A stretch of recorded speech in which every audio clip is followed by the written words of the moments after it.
Kung ikaw ang tatanungin, ano ba naman ang magagawa ng 5 tinapay at 2 isda para sa 5,000 lalaki? Hindi pa ho bilang ang babae at bata. Kahit siguro tayo rito, kahit sa loob lang naman ng simbahan, masasabi natin, hindi tayo mabubusog doon sa 5 tinapay at 2 isdang yon. Ni siguro magkatinga, hindi mangyayari yon. Pero minsan maganda makita na gaano man kahit kaliit ang isang bagay sa ating paningin, sa ating panghuhusga. Minsan ang tinitignan natin yung kulang hindi kung ano yung meron. Ang mas pinapansin natin yung wala, hindi yung nariyan. Minsan may kaibigan ako at nung nagkita kami, ang una niyang hinanap sa akin, yung kaibigan namin na wala. At minsan biniro ko, ba't ba hinahanap niyo yung wala? Ba't hindi mo napapansin yung narito na? At minsan ganoon din tayo sa buhay natin, di ba? Ang tinitignan natin yung wala, ano yung kulang. Ang hindi natin napapansin kung ano yung meron tayo.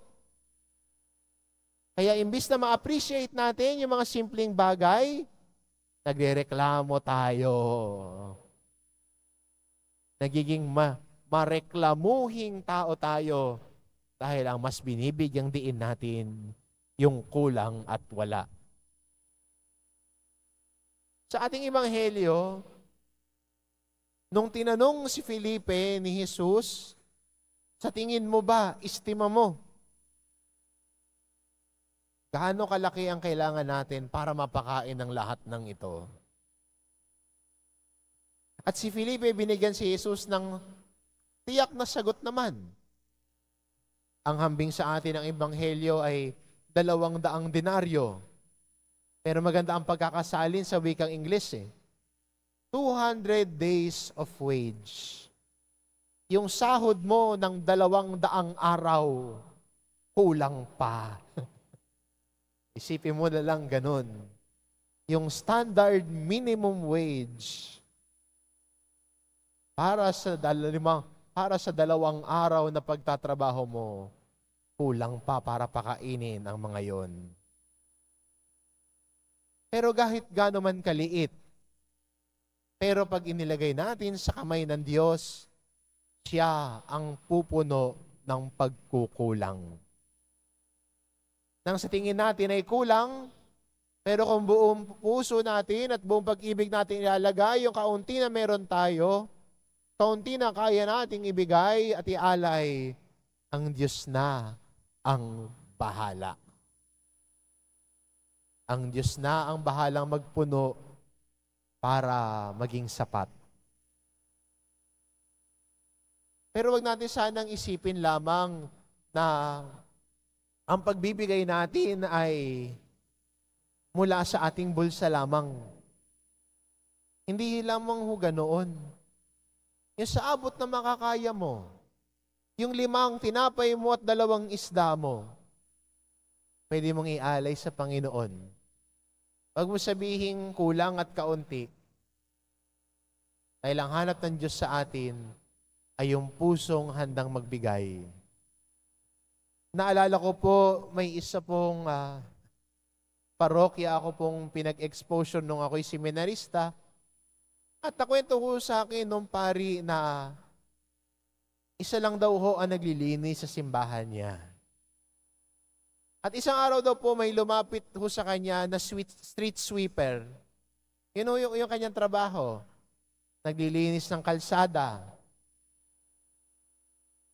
At sabi niya, isang babae, sabi niya, Father, wala po ako na mahuhulog sa donasyon.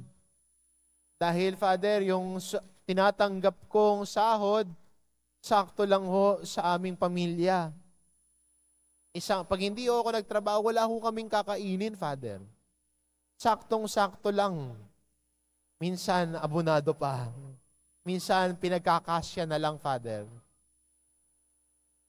At sabi ng babaeng ito, pero Father, gusto ko hong tumulong sa simbahan. Pwede po ba pag umaga, pupunta ho ako rito para maglinis?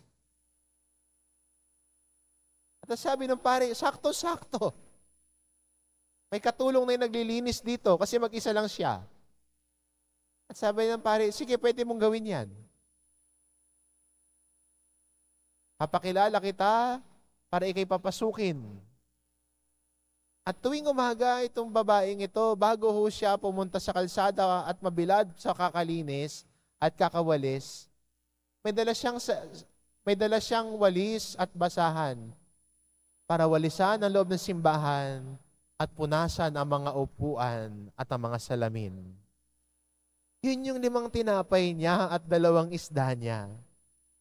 Hindi kailangan malaki. Hindi kailangan makita ng lahat ng tao. Pero ang simpleng pag-aalay mo at pagbibigay mo, ang simpleng paghahandog mo ng sarili, ay malaking bagay na para sa kamay ng Diyos. Kaya huwag kang matakot na magbigay at mag-alay. Minsan natatakot tayo kasi iniisip natin, paano kung hindi ko kayanin?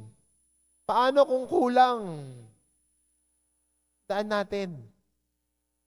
Kung taos-puso ang pag-aalay at pagbibigay, kung sa kamay ng Diyos, walang kulang. Siya ang pupuno ng sa tingin natin ay kulang. Kaya maganda bilang Kristiyano, na ilagay natin ang ating tiwala sa Diyos na nagmamahal sa atin. Sa Diyos na pinaglilingkuran natin.